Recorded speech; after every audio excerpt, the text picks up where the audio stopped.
What's up, boys? How we doing? How are we doing? All right, I think we got to get into Mazare here, man. This is the highlight of the episode here. This is the moment we've been waiting for.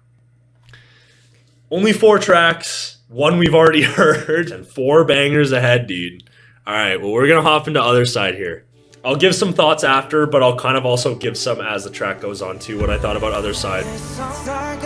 Another artist who's really good at making verses is fucking Mazare, man.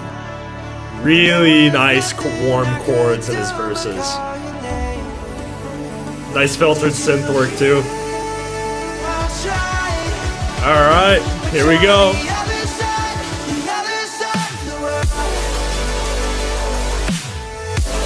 Nice, he always does nice fake outs too. Solid, man. Always puts epic melodies, that's facts, dude. That transition from the drop into the like very filtered, like the drop sounds like it's filtered there. Fucking sick, dude.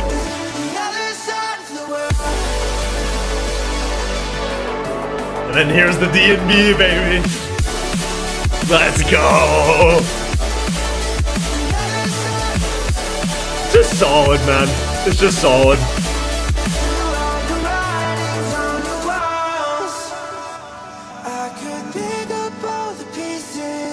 This part right here, fucking sick outro, dude. Fucking sick, dude. Love that tune. Mazare, typical, I think it's just like this, the stereotypical, not necessarily like stereotypical, but just like the very typical Mazare track, you know. Halftime melodic dubstep with the D&B, solid Amity vocals, dude. Like, it's really one of those tracks where it's like, I don't think there's anything inherently like that is just like an absolute wow factor about this track, but I think it's just one of those where it's like, you know what, damn, man, that's a really fucking good track, and it's just like, it does everything right. It's hard to find like, or pinpoint it, like a part of this song where it's just like outstanding, you know. Like, it's good. Amity vocals are good. Do you like when he goes D&B on the first or the second drop? He goes back and forth with pretty much every one of his tunes. I kind of like when he goes D&B first, if I'm going to be honest, and then it's kind of like you get the energy picked up a little bit, and then you kind of have that melodic dubstep as like the ending sort of emotional release. You're kind of ending on like such an energetic note. And you start kind of slow, which I guess it can kind of work if you're like trying to have like this massive buildup, but I don't know. I've always preferred having the D&B first.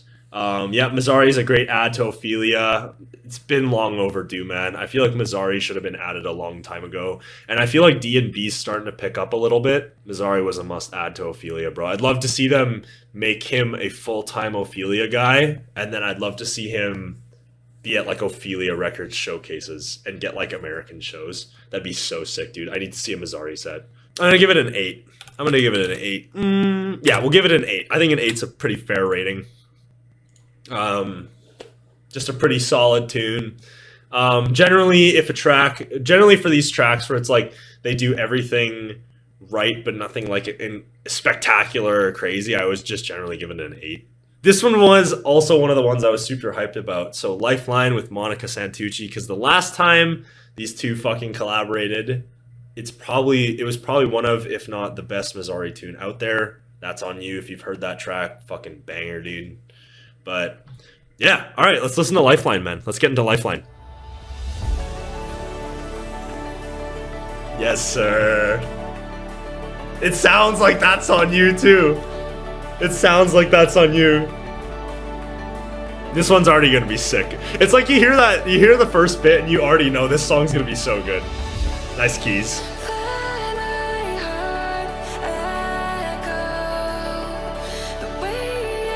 Dude. We're getting in our feels, dude. We're getting in our feels.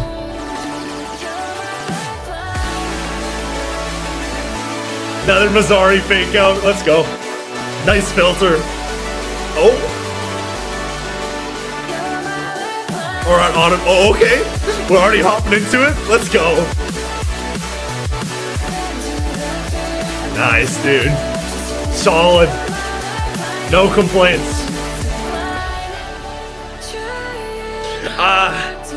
I do want to point out it's kind of very similar to Otherside in the way that it's like just a very warm drop sound, but like I kind of want a little bit more going on, man. Like that's on you, man. It's a ba-da-da-da-da, ba-da-da-da-da. Lots going on.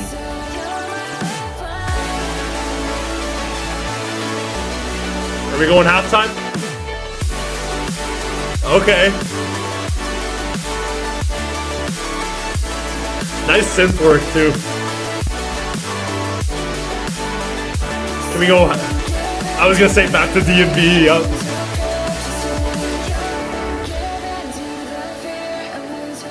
That's sick, dude. Very beautiful. That's just a beautiful tune, dude. Nice. All right, Lifeline.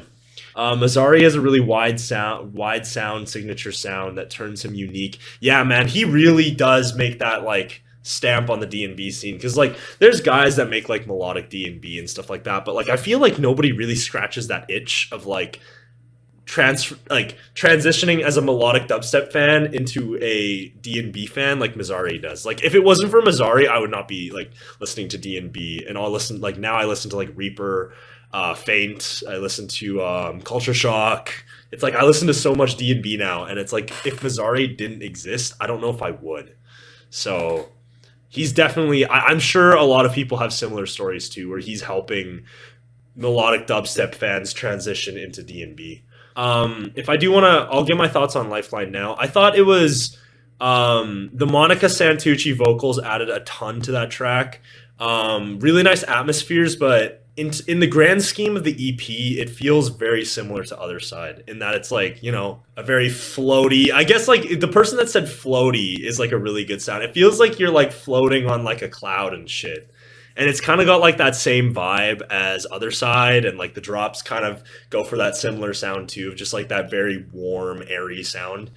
So, you know, honestly, and it goes for that fake out too. So, it felt really similar, but I would say it was a little bit better, that's for sure. But in terms of the grand scheme of the EP, yeah, I don't know. It just feels like stylistically it's very similar. Like it doesn't feel like That's On You. Like he's done like different, like the melodic D&B sound, it just feels very similar. And like I feel like he's done ways to switch it up. With like She's a Killer Part 2 and stuff like that. So, yeah, I don't know. I would give it pretty much a very similar rank to Otherside. I think the Monica Santucci vocals do give it a little bit more. We're going to give it an 8.25 or maybe like an 8.15 out of 10. I was hoping for more rock influence like he did on Open Heart. I think it was good for him to have that like rock EP that he did on Monster Cat though. Like I feel like, you know, he's set a sound that he wanted to go for on that EP, and he like just went for it, which I think is a good thing for sure. Like this one, you can tell he definitely wanted to go for the more melodic, euphoric sound that Ophelia tends to go for a lot of the time. All right, Wide Awake, let's go. This is gonna be euphoric as fuck. I can already know. Okay, hold on. I'm gonna stop because I want to say one thought. No vocalist is better on like these really trancey, atmospheric tracks than Fiora, man. Like Fiora on See You Again is one of the best fucking vocal performances of 2022. I just wanted to get that out. Let's go.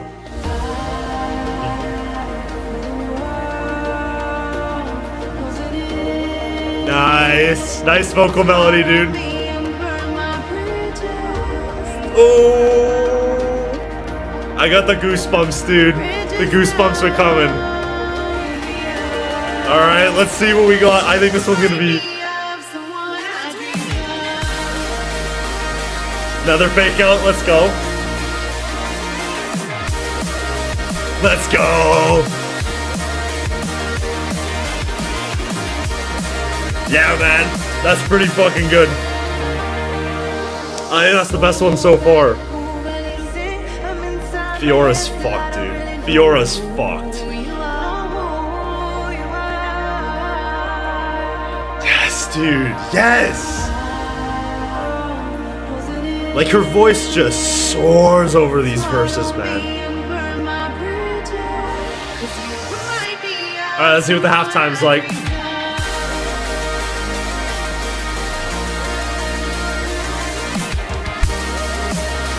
Nice, dude.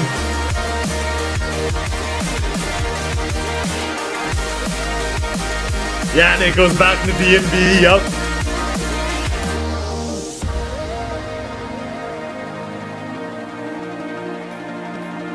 Really great outro here.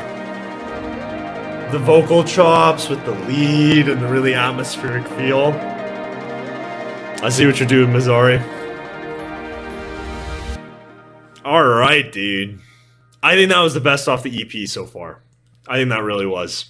Fiora's vocals are so euphoric, dude. I'm telling you, man, like, her vocals, like, if you're trying to build like a really euphoric trancey style song, I think there's two vocalists you gotta pick if you want a banger, like a special banger. You gotta go Halion or you gotta go Fiora. You don't really have a choice. I mean, you do have a choice at other people, but like, their vocals just stand out on tracks like that, man. Unreal. What do I want to say about this one? Best vocal performance on the EP, definitely, for sure. I think the way that the verses were constructed definitely catered to Fiora's vocals. I think, like I said before, her vocals, you gotta have like a really floaty, euphoric, trancey style song. And Mazare absolutely just leaned into that, dude. I feel like that's one of those tracks where it's like Fiora sent him the vocals and he like built around it. You know, the chorus was really nice vocal melody there. And the drop was really good, obviously, you know, with a really nice sound and full complete sound. The drops kind of feel very similar in a way where they're going for like that warm style of melodic D&B and you know, just very like long drawn out saws and whatnot. But you know what, it's a sound that works for him. And I think if it works for him to build his signature sound, hey man, you do you, man. I would just like to see a little bit of a switch, because like here's the thing, is that it's also you know, Mazare's like, I love the D&B and the halftime format, but it's like I would kind of like to see, when artists, a lot of the time when they do a D&B and a halftime switch up, lots of the time they're like adding stuff into it to make it just a little bit different.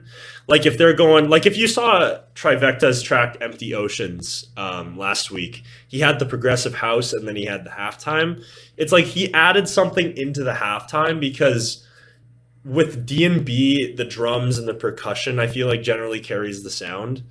And with the halftime feel, there's less to kind of fill in with there. And you kind of have to, I feel like a strong lead or, you know, something like that can really build or can really add to it. So I would have liked to see, you know, with some of these tracks, I would really like to see a way to kind of differentiate the halftime and the D&B. I love the switch up though. Don't get me wrong. It's cool that the D&B and halftime switching up. You know, I think I don't think the track would nearly be as good without that switch up. That's for sure. Yeah, I think I'm gonna give that one very similarly. I think we're gonna go with an 8.25 for that one.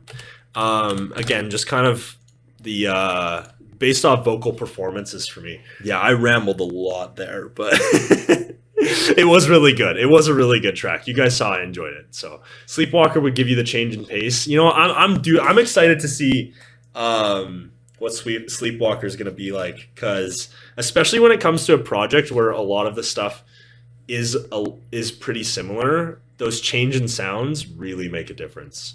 So I'm excited to see that, dude. I'm really excited to see that. I say we hop on to Sleepwalker here. Already sounds very different. A lot more of an orchestral sound.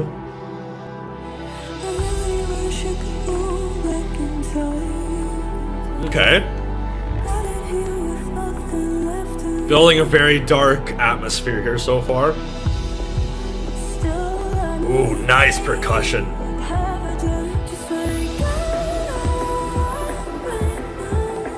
Oh, dude, this sounds like it's gonna get gnarly. Dude, where is this gonna go?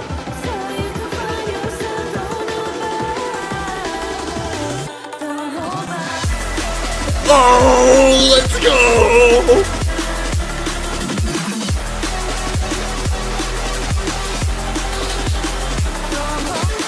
Oh, yes, dude, this is sick.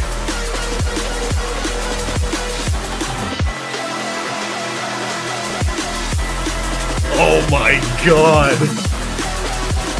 Yes, dude. Yes. Fuck yes, man. Wow.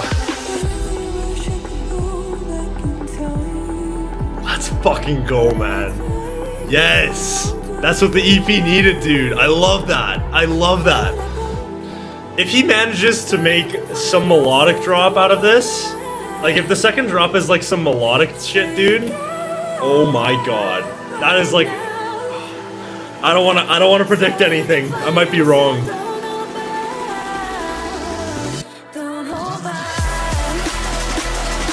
Oh yeah, dude.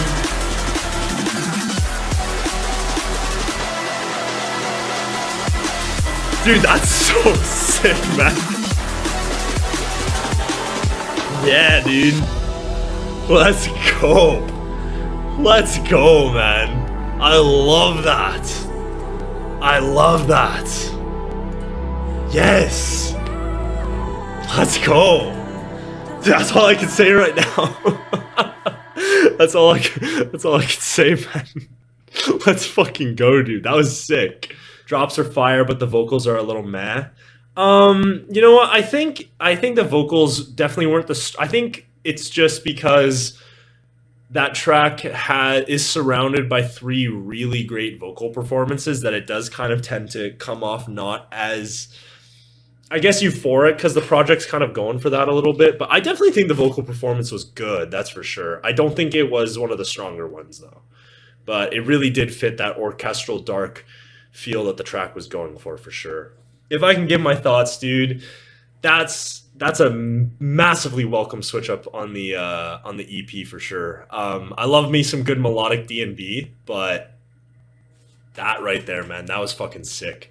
I would have loved to see, like, if he could have managed to make like a dark melodic D&B sound work in that second drop, that could have easily been like a 9.5. Like, I think that would have been just such a sick sound. He did go for the halftime though, and there was some really weird percussive patterns in there, so that was really great. But yeah, man, that was just a mean, gnarly D&B track. Yeah, that's what I got for it. There's some pretty sick sounds in there. I think there was kind of like a brassy sound that I kept doing that for. That was pretty sick. Just really gnarly bass, and yeah, man, it's fucking sick tune, dude. I think that's probably one of the best dark tunes he's done for sure, because he's done a lot of dark tunes, and I some of them are really good, but like this is definitely a standout in terms of his dark category, that's for sure. I would have loved to see another dark tune. I would have loved to see 5 tracks and another dark tune, but honestly, this is a pretty sick EP, dude. This was a pretty sick EP. You know what? I think my reaction was more related to it being a switch up on the EP rather than it being like a single release. I think that was probably about on par with Wide Awake. I think I'm going to give that an 8.25 out of 10. I think that was about on par, in my opinion, with Wide Awake in terms of the quality of the track and whatnot. I think my heightened reaction was just because it was a welcome switch up, that's for sure. General thoughts on the EP. Honestly, man, I thought it was a pretty solid EP, dude. Some pretty solid sounds on display. Highlights for sure were the vocal performances and the way that Mazare can just build around those verses. He's so good at that. That's one of the things that he's just absolutely impeccable at doing. I do wish there was a little bit more of a variety in terms of the melodic D&B on display, because, like, you know, I have no problem with him going for that, like, very euphoric, dreamy sound, you know, very soaring sound. but it's also like I kind of wish that he would take the melodic D&B in just like a slightly different direction than the direction that he did, at least for one, like a couple of the tracks, because it just felt the tracks did feel very similar to each other. Yeah, man, it's good to have a body of work to put your name to, man. And I thought it was pretty solid. That's those are my thoughts, man. You know, highlighted by some incredible verses. So I'm really curious to see what you guys think of the project as a whole.